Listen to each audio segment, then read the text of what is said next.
Hi good morning everybody. I am Mukesh Kumar Gupta myself and welcome to Avon chemistry. आज हम लोग solution chapter का बिलियनों की संरचना को व्यक्त करने की विधियां को हम लोग टॉपिक पढ़ने जा रहे हैं, जो बहुत ही इंपॉर्टेंट है। इंग्लिश में इसको कहेंगे method of expressing construction of solution. चलिए, तो बिलियनों को संरचना को व्यक्त करने की विधियां में पहला है द्रव्यमान प्रतिशत। पहला क्या है?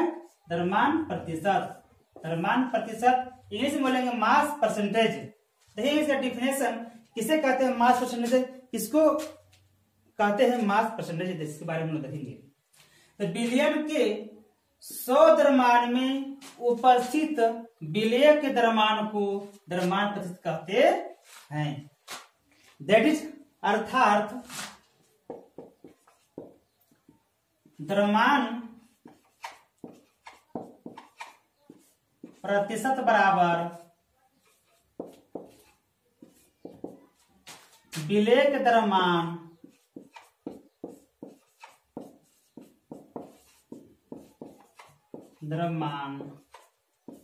बटा विलयन का द्रव्यमान। ध्यान देंगे, ये आपका परसेंटेज यानी प्रतिशत लगा हुआ है। प्रतिशत मतलब होता है 100, 100। तो जब प्रतिशत लगा हुआ है, द्रव्यमान प्रतिशत है, तो यहाँ 100 से मल्टीप्लाई हम लोग कर देंगे। क्लियर? चलिए अब हम लोग द्रव्यमान प्रतिशत पर एक एग्जाम्पल देंगे, एक उदाहरण देखेंगे। तो क्वेश्चन मेरे पास है 5 ग्राम यूरिया को 95 ग्राम जल में घोलकर विलयन बनाया गया है। तो विलयन में यूरिया का द्रव्यमान प्रतिशत ज्ञात कीजिए। क्या बोल रहा है? द्रव्यमान प्रतिशत ज्ञात करने के लिए बोल रहा है। तो सबसे पहले जो क्वेश्चन पूछ रहा है उसके बारे में जानना प्रयास करेंगे, जानने की चाहेंगे कि प्रतिशत द्रव्यमान प्रतिशत बराबर क्या होता है। तो द्रव्यमान प्रतिशत बराबर होता है विलय का द्रव्यमान बटा विलयन का द्रव्यमान गुने 100। ध्यान देंगे, प्रतिशत द्रव्यमान प्रतिशत बोल रहा निकालने के लिए अब प्रतिशत द्रव्यमान बराबर होता है विलय का द्रव्यमान बटा विलयन का द्रव्यमान गुने 100।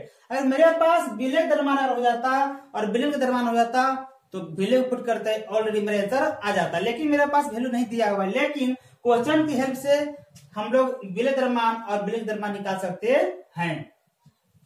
विलय द्रव्यमान कहे तो 5 ग्राम यूरिया को यानी 5 ग्राम यूरिया को, इसका मतलब हो रहा है कि 5 ग्राम की मात्रा कम है। 95 ग्राम जल में, जब में आया यानी उसका मात्रा ज्यादा है। तो 95 ग्राम जल में यानी 95 ग्राम जो है विलायक द्रव्यमान होगा और 5 ग्राम जो है किसे 5 ग्राम जो है आपका विलयक द्रव्यमान होगा। तो लिखेंगे हम लोग विलयक का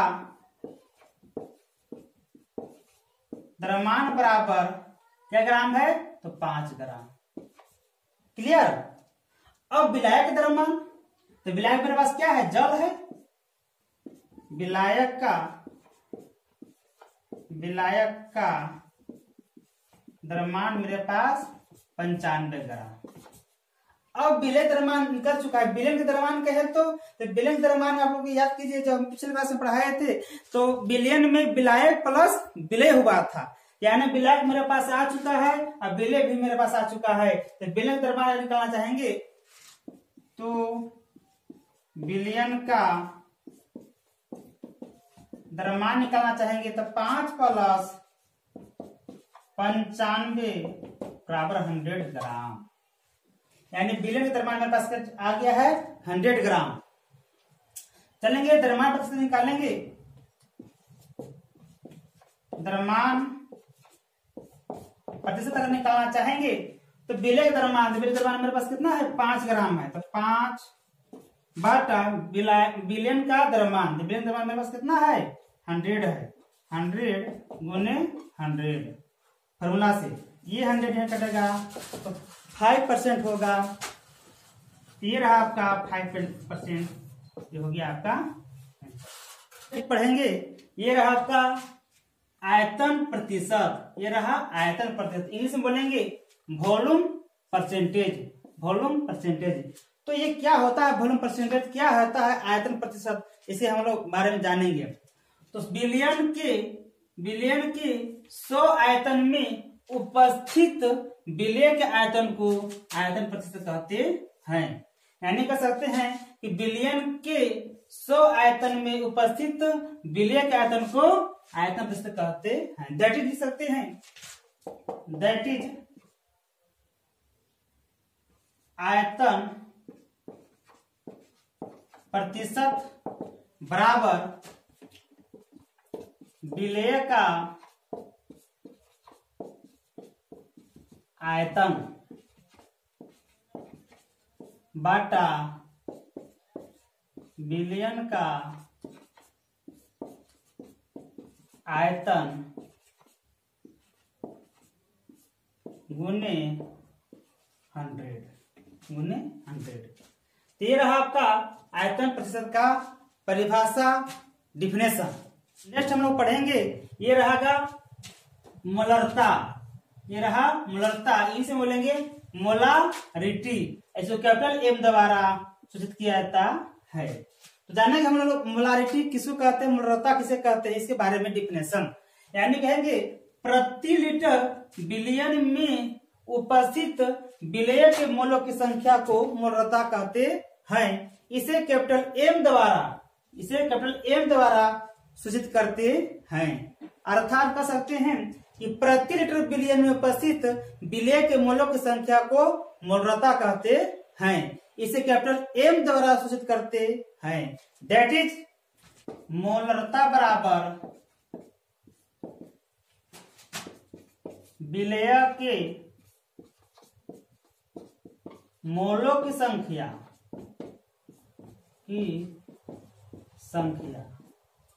बाटा बिलियन का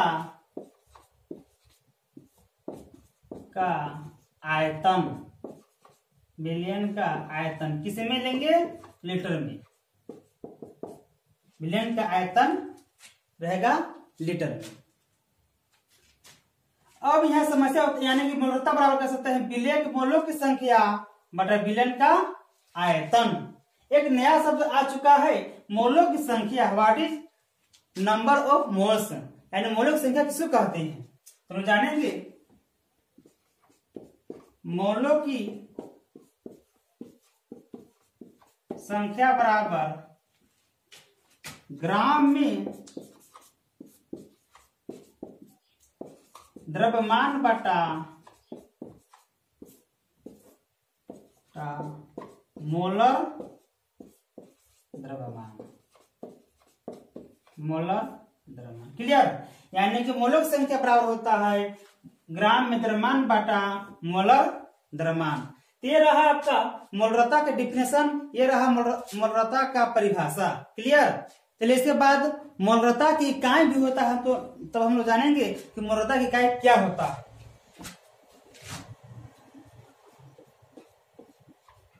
मोलरता की इकाई, यूनिट ऑफ मोलारिटी बराबर होता है ग्राम मोल बटा लीटर या मोल बटा लीटर। ये रहा आपका मोलरता की इकाई। मोलरता की इकाई क्या होता है, ग्राम मोल बटा लीटर या मोल बाय लीटर होता है, क्लियर। ये रहा मोलरता की इकाई। हम लोग जाने, अब हम लोग जानेंगे कि मोलरता पर एग्जाम्पल, मोलरता का उदाहरण देखेंगे, उस पर न्यूमेरिकल। ये रहा आपका उदाहरण, एग्जाम्पल रहेगा मोलरता पर। तो कह रहा है कि 5 ग्राम NaOH बिलियन में घोलने पर बने 450 ml बिलियन की मोलरता निकाले। क्या पूछ रहा है हमसे निकालने के लिए, मोलरता पूछ रहा है, मोलरता क्या होता है।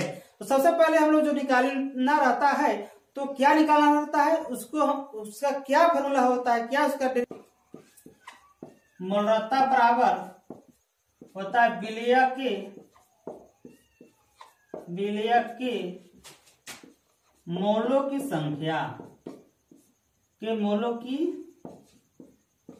संख्या बटा विलयन का आयतन। विलयन का आयतन किसे मिलेंगे, तो विलयन का आयतन रहेगा लीटर में। क्लियर। अब हम जानेंगे कि मेरे पास अगर मोलरता बराबर होता है विलयन मोल संख्या बटा विलयन का आयतन। अगर विलयन की मोल संख्या दिया हुआ रहता और विलयन का आयतन दिया हुआ रहता तो वैल्यू को पुट कर लेते और मेरे पास आंसर हो जाता। लेकिन मेरे पास नहीं है तो उसको हम लोग डेरिवेशन करेंगे, निकालेंगे।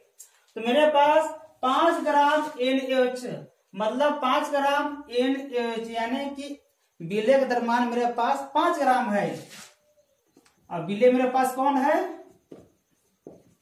NaOH। NaOH क्या है, विलय है का द्रव्यमान बराबर 5 ग्राम। अभी जैसे हम लोग देख रहे थे कि मोलों की संख्या बराबर होता है, मोलों की संख्या बराबर होता है ग्राम में द्रव्यमान बटा मोलर द्रव्यमान। अब मेरे पास द्रव्यमान तो दे रखा है 5 ग्राम है, लेकिन मोलर द्रव्यमान नहीं दिया हुआ है, तो मोलर द्रव्यमान हम लोग फाइंड करेंगे। तो NaOH यानी कि NaOH का मोलर द्रव्यमान निकालना चाहेंगे तो मेरे पास निकलेगा NaOH यानी कि Na अर्थ कहे तो सोडियम, और सोडियम का एटॉमिक मास होता है 23 प्लस O कहे तो ऑक्सीजन का एटॉमिक मास होता है 16 प्लस H कहे तो हाइड्रोजन, अब हाइड्रोजन का एटॉमिक मास होता है 1।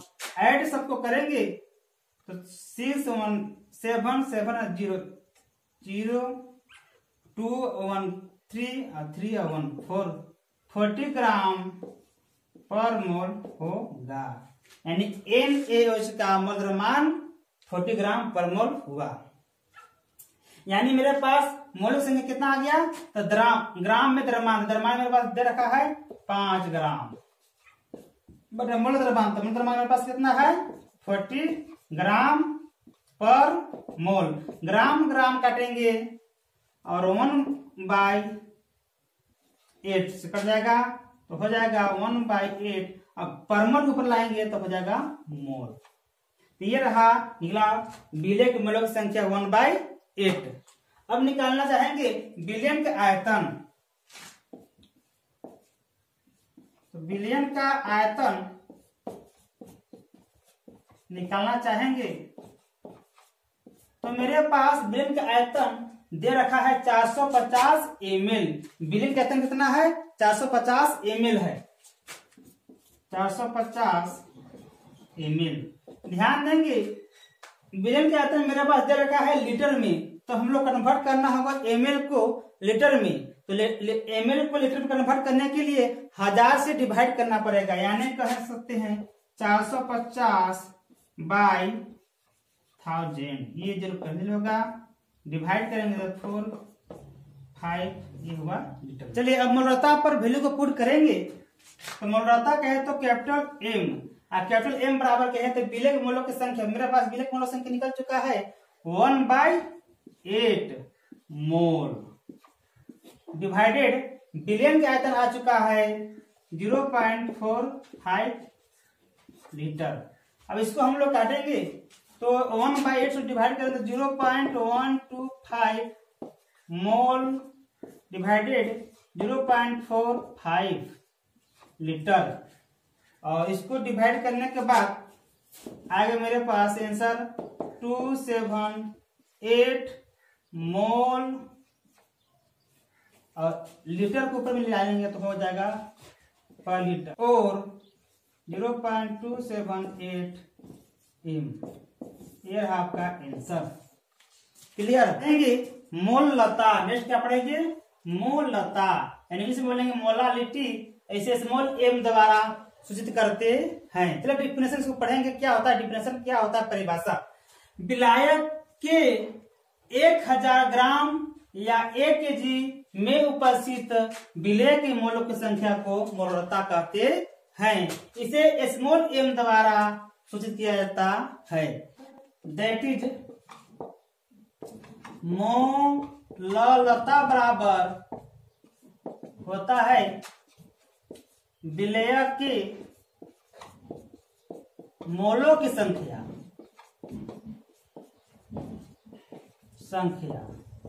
बाटा विलायक का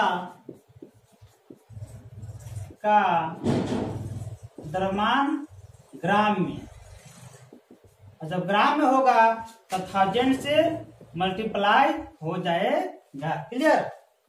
अर्थात मोललता बराबर होता है विलेय के मोलों की संख्या बटा विलायक द्रव्यमान। विलायक द्रव्यमान अगर लेंगे हम ग्राम में तो मेरे पास 1000 से मल्टीप्लाई होगा। और एक और लिख सकते हैं, मोललता बराबर विलेय के मोलों की संख्या बाटा विलायक का द्रव्यमान। यहाँ पर ग्राम में जब लिए थे तो मेरे पास 1000 से मल्टीप्लाई किए थे। यदि विलायक द्रव्यमान अगर केजी में लेंगे, क्या मिलेंगे? केजी में लेंगे तो 1 से मल्टीप्लाई करेंगे। अब आप जानते हैं कि किसी भी संख्या में 1 से मल्टीप्लाई करने पर उस संख्या में कोई परिवर्तन नहीं होता है। यानी 1 से इसमें मल्टीप्लाई करेंगे तो मेरे पास संख्या यही प्राप्त होगा, यही संख्या मिलेगा। क्लियर। तो यानी कि मोललता बराबर लिख सकते हैं विलेय मोल संख्या बटा विलायक द्रव्यमान किसमें? केजी में। क्लियर। आगे हम लोग देखेंगे मोललता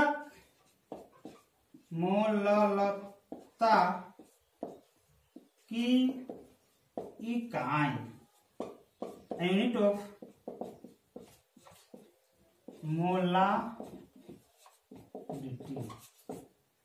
मोलालिटी बराबर होता है ग्राम मोल बाटा केजी और मोल बाटा केजी। ये रहा आपका मोललता के इकाई, यूनिट ऑफ मोलालिटी, ग्राम मोल बटा केजी और मोल बटा केजी। ये रहा आपका मोललता के इकाई, यूनिट ऑफ मोलालिटी। मोललता पर एक एग्जाम्पल, मोललता पर उदाहरण देखेंगे। ये रहा एग्जाम्पल क्वेश्चन रहा 75 ग्राम बेंजीन में 2.5 ग्राम इथेनोइक अम्ल के मोललता ज्ञात करें। क्या पूछ रहा है हमारे से निकालने से? मोललता पूछ रहा है कि मोललता क्या होगा। तो सबसे पहले हम लोग मोललता बराबर जानेंगे। मोललता बराबर क्या होता है? तो मोललता बराबर होता